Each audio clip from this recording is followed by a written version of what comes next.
अस्सलाम वालेकुम नाज़रीन, मेरी धरती मेरी दुनिया में खुशामदीद। मैं हूँ आपकी मेज़बान अमीना खान।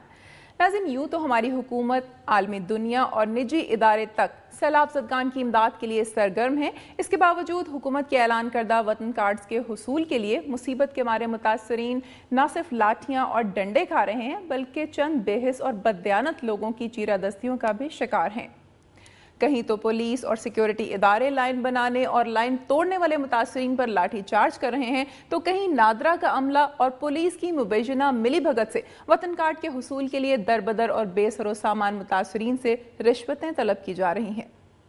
नाज़रीन, आज के प्रोग्राम में हम मुसीबत के मारे सैलाब ज़दगान को दरपेश मुश्किलात का तज़किरा तो करेंगे, इसके साथ साथ सेहत, तालीम और दीगर शोबों में अवाम को दरपेश मसाइल और मुश्किलात का तज़किरा भी प्रोग्राम में शामिल किया जाएगा। तो नाज़रीन, प्रोग्राम के आगाज़ में सबसे पहले आपको लिए चलते हैं सूबा सिंध की तरफ और देखते हैं सिंध से मौसूल होने वाली अहम रिपोर्ट्स।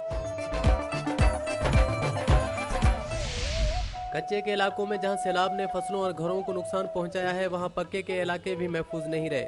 हालिया मानसून बारिशों की वजह से खासतौर पर कपास की फसल को शदीद नुकसान पहुंचा है।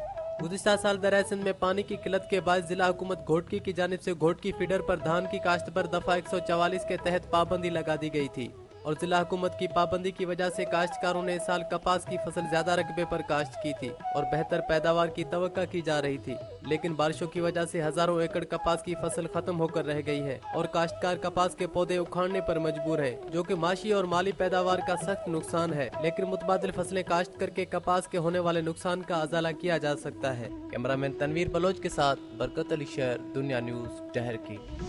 तहसील भरिया का कौमी शाहराह से मुत्तसिल गांव नभोड़ भट्टी का स्कूल तालीमी पस्ती का वाज़े सबूत है, जिसमें स्कूल टाइम के दौरान खाने की एक तकरीब जारी है। स्कूल में बच्चे पढ़ाने के बजाय देगे पकाई जा रही हैं। लोग स्कूल के कमरों में खाना खा रहे हैं और बच्चे तालीम हासिल करने के बजाय घूम फिर रहे हैं, जबकि एक नादान नौजवान उस्ताद की कुर्सी पर पांव रख कर खड़ा है। स्कूल के ब्लैक बोर्ड पर थोर जम चुका है, जिससे पता चलता है कि इस पर कई दिनों से कुछ भी नहीं लिखा गया। दुनिया न्यूज की टीम पहुंचने पर स्कूल टीचर घर से भागता हुआ पहुंचा और हाजिरी रजिस्टर पर हाजिरी लगाने लगा।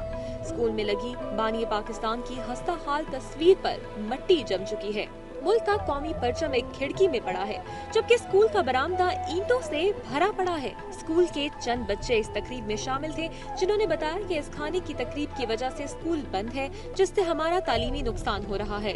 इस मौके पर गांव के एक मौसिस हारून ने बताया कि सिंध में तालीम पहले ही सवाल पजीर है और स्कूलों में ऐसी तकरीबात मुनक्किद करके तालीम का मजीद बेड़ा गर्क किया जा रहा है। सक्कर इलेक्ट्रिक पावर सप्लाई कंपनी सेप्को की जानिब से शहरी इलाकों में 10 से 12 घंटे जबकि देही इलाकों में 16 घंटे तक की लोड शेडिंग की जा रही है। लोड शेडिंग के तवील दौरानिये ने जहां आम शहरियों की जिंदगी मुश्किल बना दी है, वहीं मजदूर भी इससे कम मुतासर नहीं हुए।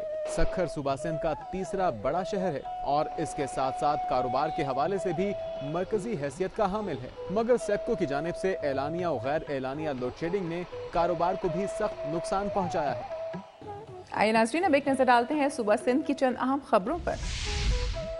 नवाब शाह के करीब ऑयल टैंकर रोड़ी कैनाल में जा गिरा। ट्रक में मौजूद 3 अफराद डूब गए। राहगीरों ने 2 को बचा लिया, तीसरे का पता नहीं चल सका। ऑयल टैंकर के ड्राइवर ने रोड़ी कैनाल के नए पुल के बजाय पुराने पुल से टैंकर गुजारने की कोशिश की तो अचानक पुल टूट गया और टैंकर रोड़ी कैनाल में जा गिरा। धमाके की आवाज़ सुनकर करीबी वाक़या आबादी के लोग वहां पहुंचे और उन्होंने ड्राइवर रफीक बलोच और क्लीनर अकबर बरोही को बाहर निकाल लिया, जबकि तीसरे शख्स मोहम्मद सलीम बरोही का कोई पता नहीं चल सका। टैंकर से 25,000 लीटर डीजल भी बह गया।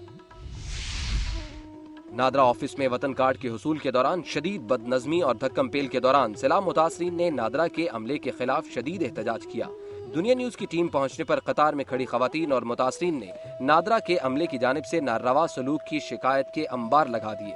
नादरा ऑफिस में वतन कार्ड के लिए आने वाले अफराद ने इल्जाम आयद करते हुए कहा कि कार्ड जारी करने के लिए नादरा का अमला 1000 रुपए तलब कर रहा है, जबकि नादरा के अमले की जानिब से एजेंट मुकर्रर किए गए हैं जो बाहर लोगों से 1000 रुपए लेने के बाद उन्हें अंदर ले जाते हैं, जिसकी वजह से कतार में खड़ी खवातीन और मर्द पूरा दिन अपनी बारी का इंतजार करने पर मजबूर हैं। दूसरी जानिब नादरा के इंचार्ज कबीर खान मशहूरी ने दुनिया न्यूज से बात करते हुए कहा कि एग्जीक्यूटिव टोकन की फीस 1000 रुपए थी, जो गुज़श्ता रोज से बंद कर दी गई है। उन्होंने कहा कि इस वक्त हुकूमत की हिदायत पर फ्रेश और डुप्लीकेट शनाख्ती कार्ड बनाए जा रहे हैं। नादरा इंचार्ज ने सैलाब मुतासिरीन की जानिब से अपने ऊपर इल्जामात की तरदीद करते हुए कहा कि नादरा की जानिब से कोई एजेंट मुकर्रर नहीं किया गया और अगर कोई नादरा का मुलाजिम मुलव्विस हुआ तो उसके खिलाफ कार्रवाई की जाएगी। सांगढ़ जिला में जारी चीनी के शदीद बहरान को मद्देनजर रखते हुए और गन्ने की काश्त के हवाले से एक रोजा सेमिनार हुआ, जिसमें ज़रई माहिरीन, सांगढ़ शुगर मिल की इंतजामिया और बड़ी तादाद में आबादगारों ने शिरकत की। इस मौके पर आबादगारों ने शिकायत की कि सांगढ़ शुगर मिल ने इस साल 1 करोड़ 32 लाख मन गन्ना पीड़ा और 9 लाख बोरी चीनी की पैदावार की, मगर इसके बावजूद भी सांगढ़ में चीनी 100 रुपए फी किलो फरोख्त हो रही है। इंतजामिया नाम की कोई चीज भी नजर नहीं आ रही, जिस पर माहिरीन ने जदीद किस्म का गन्ना काश्त करने की इक़साम मुतारिफ करवाई, जिसकी रिकवरी ज्यादा होने से चीनी की पैदावार में इजाफे का इम्कान है। Chairman Sanghar sugar mill Hashim Rajar का कहना था कि ज़रई पानी की कमी की वजह से पैदावार में कमी हुई और बाहर से चीनी न आने की वजह से इस साल मुल्क में चीनी की कमी हुई है। नवंबर के पहले हफ्ते में मिलें चल जाने के बाद ये बहरान खत्म हो जाएगा। नाज़रीन, सुबह सिंध से मौसूल होने वाली रिपोर्ट्स और खबरें आपने मुलाहिजा की। अब आपको लिए चलते हैं सुबह बलूचिस्तान की जानिब और नजर डालते हैं बलूचिस्तान की चंद अहम रिपोर्ट्स पर। 1994 से दुनिया भर में हर साल 5 अक्टूबर को आलमी योम असातिज़ा मनाया जाता है, जिसका मकसद असातिज़ा के हकूक़ और उनकी माशरे में हैसियत को उजागर करना है। लेकिन कोयटा समेत सूबे भर के अक्सर निजी तालीमी इदारों में पढ़ाने वाले हज़ारों असातिज़ा कलील तनख्वाह पर मुलाजमत कर रहे हैं। नई नस्ल की आबियारी करने वाले ये असातिज़ा जो सरकारी तालीमी इदारों के मुकाबले में बेहतरीन कारकर्दगी का मुजाहरा करते हैं, ताहम इन्हें महज 1 से 4 हज़ार रुपये तक का मुआवजा दिया जाता है। निजी तालीमी इदारों में इंतजामिया तलबा से भारी फीसें वसूल करती है और इन तालीमी इदारों में पढ़ाने वालों को तनख्वाह तो कम दी ही जाती है, इसके साथ साथ काम भी यूनेस्को के कानून से हट कर ज्यादा लिया जाता है। नौजवानों की एक बड़ी तादाद बेरोजगारी के बायस कम आमदनी में नौकरी करने पर मजबूर है और इनकी मजबूरी का फायदा तालीमी इदारों के मालिकान को होता है। जी तालीमी इदारों में पढ़ाने वालों में एक बड़ी तादाद ख्वातीन की है जो अपने हकूक़ के लिए आवाज़ भी बुलंद नहीं कर सकती। दूसरी जानिब सूबे के अमन व अमान की अबतर सूरत-ए-हाल के बायस असातिज़ा की एक बड़ी तादाद दूसरों सूबों को जा रही है, जिससे तालीमी पसमानदगी में मज़ीद इजाफे का खदशा है। हुकूमती सतह पर ऐसी कानून साजी करने की ज़रूरत है जिससे निजी इदारों के असातिज़ा को उनकी मेहनत का मुनासिब मुआवजा मिल सके ताकि वो अपने फ़राइज़ मज़ीद तनदेही से सरअंजाम दे सकें। कैमरामैन सलमान फैसल के साथ फरीदुल्लाह खान, दुनिया न्यूज़, कोयटा। और अब एक ब्रेक के बाद मुलाहिजा कीजिए। इंडस्ट्रियल थाना हब के SHO ने पंजाब के इलाके मुरीदके से फरार होकर हब आने वाले जोड़े को गिरफ्तार कर लिया।